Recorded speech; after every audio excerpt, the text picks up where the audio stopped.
இது ஆரம்பமானது எதுனாக்கா மொழியால் தான் ஆரம்பமாச்சு. இந்த மொழியை ஒடுக்க ஆரம்பித்தவுடன், நசுக்க ஆரம்பித்தவுடன், அவங்க மேல ஆதிக்கம் செலுத்த ஆரம்பிச்சவுடனே தான் அங்கே ஏற்படுது பிரிவினையே. அதனால ஒரு நாடே பிரிஞ்சிருச்சு. ரஷ்யா ஒன்றியங்கள், பல ஒன்றியங்கள் இருந்த நாடு, பல நூற்றுக்கணக்கான மொழிகள் பேசக்கூடிய நாடாக இருந்தாலும் அங்கே ஏற்பட்ட ஆபத்து ரஷ்யால மொழியால் தான்.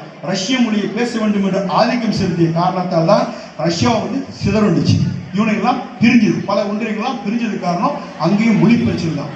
உதாரணத்தை சொல்லணும்னாக்கா, நம்ம இன்னைக்கு பைபிள் லத்தீன்ல தான் வந்து. ஆரம்ப காலத்தில் பைபிள் மொழி லத்தீன்ல தான் இருந்தது. லத்தீன்ல இருக்க மொழி யாரும் படிக்கக்கூடாது என்று அன்றைய இருந்த அந்த மதவாதிகள் ரொம்ப கட்டுக்கோப்பாக வச்சிருந்தாங்க. பைபிள் லத்தீன்ல தான் இருக்குது.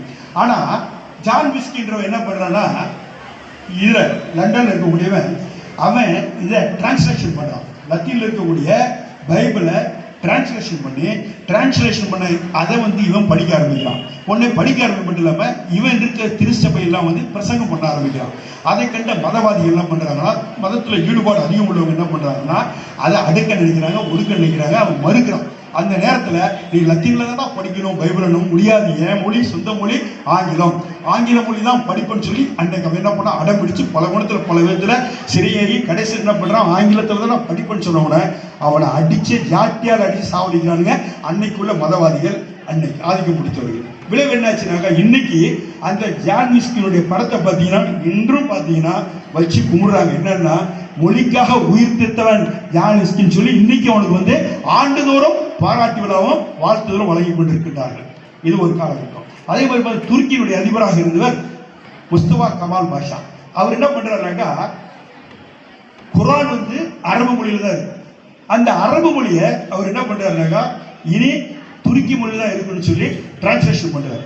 ஏறக்குறைய 1,65,000 மொழியில் என்ன பண்றாருன்னா டிரான்ஸ்லேஷன் பண்றாரு. டிரான்ஸ்லேஷன் பண்ணதால அது மதவாதிகள் எதிர்க்கிறாங்க. அப்போ அவர் என்ன சொல்றாருன்னா, அல்லாஹ் ஒருவனே மாற்றம் கிடையாது, இருந்தாலும் என்னை பொறுத்த வரைக்கும் குர்ஆன்ல எந்த இடத்துலையுமே அரபு மொழியில தான் குர்ஆனை படிக்கணும் இல்லை. ஆகவே எந்த மொழியாக இருந்தாலும் படிக்கலாம், அந்த மொழியில டிரான்ஸ்லேஷன் பண்ணிட்டு இறை வணக்கம் செய்யலாம், இறை பிரசங்கம் பண்ணலான்னு சொன்ன உடனே அந்த நேரத்தில் மதவாதியை ஏற்றுக்கொள்ளாட்டாலும் அவர் அந்த நேரத்தில் விடாம பிடிவாதமாக என்னுடைய துருக்கி மொழியெல்லாம் நான் படிப்பேன் சொல்லி துருக்கி மொழியில குர்ஆனையே அன்னைக்கு டிரான்ஸ்லேஷன் பண்ணி அவர் அன்னைக்கு என்ன பண்ணாருன்னா பிரசங்கம் பண்ணார். நாட்டு மக்களுக்கெல்லாம் துருக்கியிலே குர்ஆனை படிச்சார். ஏன், நம்மளுடைய இதிகாச படத்துல பார்க்கலாம்.